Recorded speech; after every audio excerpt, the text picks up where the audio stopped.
क्या OCD depression वाले पागल हो जाते हैं? ये सवाल बहुत बार पूछा जाता है कि सर मेरे मन में विचार आ रहा है कि मैं कहीं पागल ना हो जाऊं, लोग मुझे पागल कहते हैं, ऐसा है वैसा है।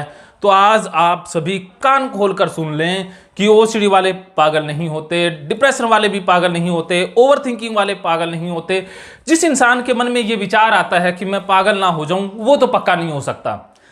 जो पागल होते हैं उनके मन में विचार ही नहीं आते, वो इसलिए तो होते हैं कि उनके मन में इस तरह का होता ही नहीं है। जो पागलपन है या स्किज़ोफ्रेनिया है या जो मेमोरी लॉस की घटनाएं हैं, वो अलग तरह के केसेस होते हैं। उसमें से बहुत सारे तो ऐसे होते हैं जो अनुवांशिक हेरिडिटरी कारणों से होते हैं और जिनका दिमागी संतुलन बिगड़ जाता है। उसके पीछे अलग से कुछ बायोलॉजिकल, कुछ मेडिकल कारण होते हैं। लेकिन ओसीडी वालों में जितने भी कारण हैं वो इन्वायरमेंटल कारण होते हैं, वो लर्निंग हैबिट है। और बहुत सारे जो डिप्रेशन वाले हैं वो भी तो लर्निंग किए हुए हैं। तो आप कभी भी पागल नहीं हो सकते, मैं लिख के दे रहा हूँ। OCD, depression, phobia, anxiety disorder वाले पागल नहीं हो सकते, ना होंगे, क्योंकि कोई दुनिया की ताकत आपको नहीं कर सकती, क्योंकि आपके अंदर उतनी जागरूकता है, उतनी सेंस है, उतनी पावर है आपके अंदर कि आप तो नॉर्मल लोगों से भी ज़्यादा सोचते हैं, नॉर्मल लोगों से भी ज़्यादा आपके अंदर सेंस है। तो आप पागल नहीं हो सकते। आप ना ही एल्यूजिनेशन के शिकार हो सकते, ना डेल्यूजिनेशन के। लेकिन ऐसा होता है कि अगर आप मन के साथ बहुत ज़्यादा धक्का करोगे, मन को बहुत ज़्यादा डिस्टर्ब करोगे, तब मन जरूर आपको कुछ भ्रम, कुछ एल्यूजिनेशन, कुछ डेल्यूजिनेशन ऐसे दे सकता है जिससे रियलिटी से आपका थोड़ा सा नाता टूट सकता है।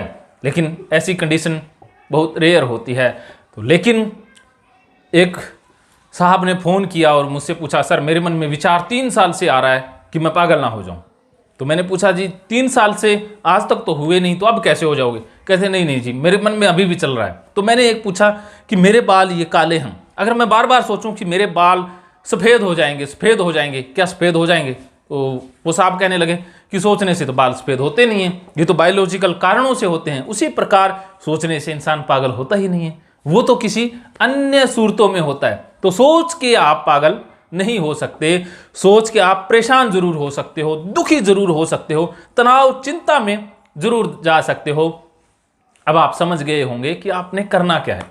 सोचने के ऊपर लगाम लगानी है। सोचना शक्ति है, लेकिन बहुत आगे तक या ऐसा सोचना जिससे खुद दुखी हो, दूसरे भी दुखी हो, तो उससे कोई फायदा नहीं है। उसे छोड़ देना ही बेहतर होता है।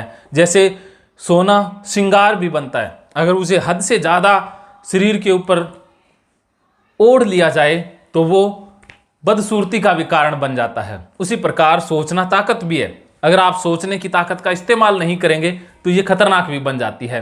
अगर ये बात आपके खाने में बैठ गई तो बल्ले बल्ले, नहीं बैठी तो थले थले। फिर भी थले थले की जरूरत नहीं है, क्योंकि अब आप ऑनलाइन साइकोगुरु टीम से बात करके थले थले को बल्ले बल्ले में बदल सकते हैं। अगर आप ऑनलाइन साइकोगुरु टीम से बात करते हैं तो पागलपन वाली बात आपके भेजे से निकालना हमारी जिम्मेवारी है। धन्यवाद।